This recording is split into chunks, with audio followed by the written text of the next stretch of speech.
Whenever you walk through any amusement park, it has some dark side to its purpose. Of course, it's your entertainment for the day, or your hobby, or maybe even your job. But at the end of the day, the purpose of these parks is to make money.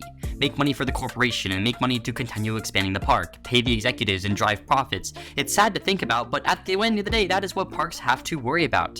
You can't run a successful theme park without producing revenue.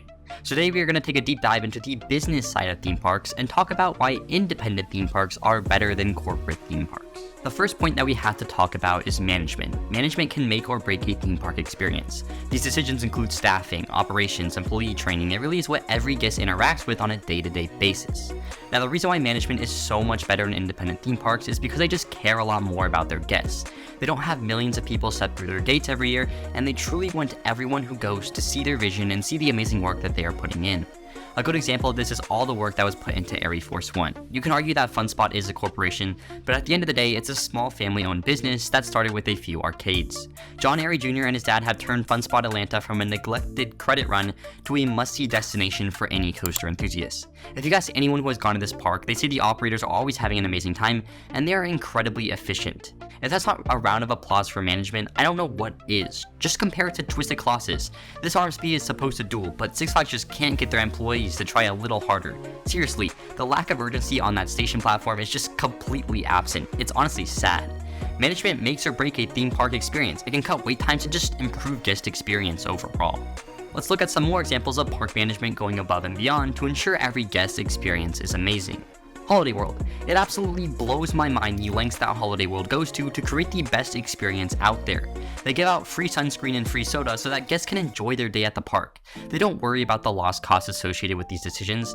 I mean, I'm sure someone looks at it, but they think it is value enough to provide their guests with these amenities, and they truly want their guests to be as happy as they can in their park. I don't think any other park in America does this, and it's crazy cool to see. It also helps that Holiday World has a world-class collection of woodies that get proper maintenance, which also falls under good park management. Hershey Park is also a world-class example of peak management. Not only do they have good operations, which should be a given from the start, they always take the better way instead of the easy way. Look at Wildcat's Revenge. That coaster could have used some terrible locker system that almost every other park uses, but no. Hershey Park went out of their way to make double-sided lockers and improve the guest experiences.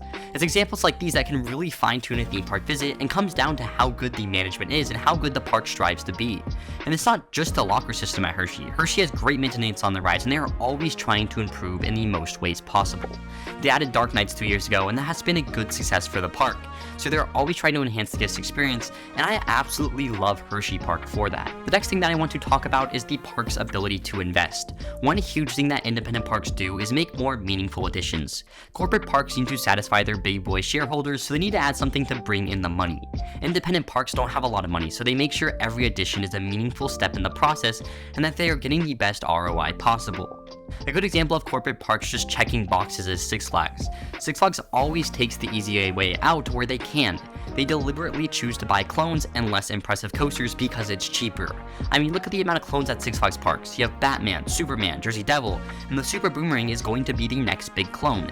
And don't even get me started on the SNS 40 free spins. Those are just terrible. The only exception to this is RMC, but Six Flags buys RMC coasters because they are cheap and semi-reliable, which is the only thing Six Flags cares about. Money. Examples of independent parks making impactful additions is plentiful. I mean, we could talk about Holiday World and how each coaster they build is something that truly adds to their lineup. Like, they were missing a good family coaster, so what did they build? Well, they built a high quality Vekoma family boomerang with theming. It's cool to see that every decision to build a ride carries a lot of thought and purpose, unlike corporate parks. They don't need to follow a corporate agenda, and it works really well. We could talk about literally every park in Europe as an example of this too. Europa Park has been ran by the Mach family for decades, and it shows how careful selections of rides can build a world-class theme park. There's also Phantasialand, which hasn't missed with a new addition since Who's Knows When. Klukai and Rookboro are both amazing and some of the best theme park lands on the planet. But even small additions like adding cool challenge trails is what makes Phantasialand so appealing for me. Independent parks just have a lot more creative freedom and are more particular in what they're adding, which is an added benefit of not being tied to a big boy corporation. One thing that I kinda need to mention is this point does not really apply to Disney and Universal. These two companies are tied to a corporate agenda and need to satisfy shareholders more than anyone else. However, they bring in so much revenue that they are in a position to invest into high quality additions all the time. It's just something that these companies are able to do that independent parks just can't. Like Hershey Park can't build 3 separate theme parks at a time, only Universal can. When a small park adds any addition, they need the return on investment before they can start dumping money on anything else. This also works backwards for corporate parks though. These parks can get away with delaying ride openings because they don't immediately need the capital. Disney's construction of Tron was so slow and it was so painful to watch. They also price gouge every one of their guests and claim you're trying to build the best experience possible, so I guess they can swing either way. The last point of this video is that independent parks just have an insane amount of charm. Now, charm is really tricky. There is no one definition to define it, and it's very subjective. I mean, rundown theme parks are charming, they are cool to hang out in, and it's a very authentic experience. On the other hand, charm can be defined as, the park did not have to go out of their way to do that, but I really enjoyed it. So with these two scenarios in mind, charm is just the character of the park, the personality if you will. Independent parks just do charm so well. I mean, look at Enchanted Forest in Oregon. If you have heard of this park, it is single-handedly one of the most charming parks in the US. There's small attention to detail and it has created a unique and authentic experience.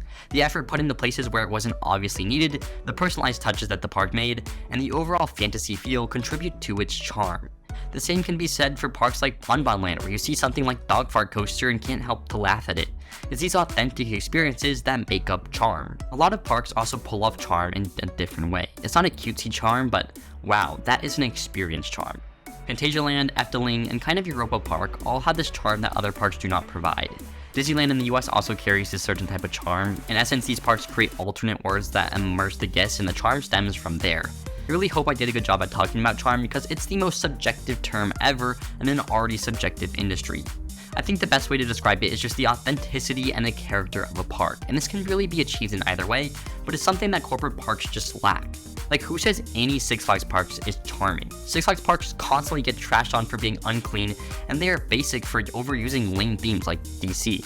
Independent parks just do charm way better, and there's no debate about that. So in conclusion, it's pretty clear to see the differences between corporate and independent parks. At the end of the day, money is behind everything, but independent parks just provide a more holistic experience than corporate parks. In general, independent parks are driven by a more genuine care for their guests, and the management and investment decisions reflect those ideas. Corporate parks go for more of a checkbox approach, making sure that they have all the boxes checked, and they are satisfying their shareholders.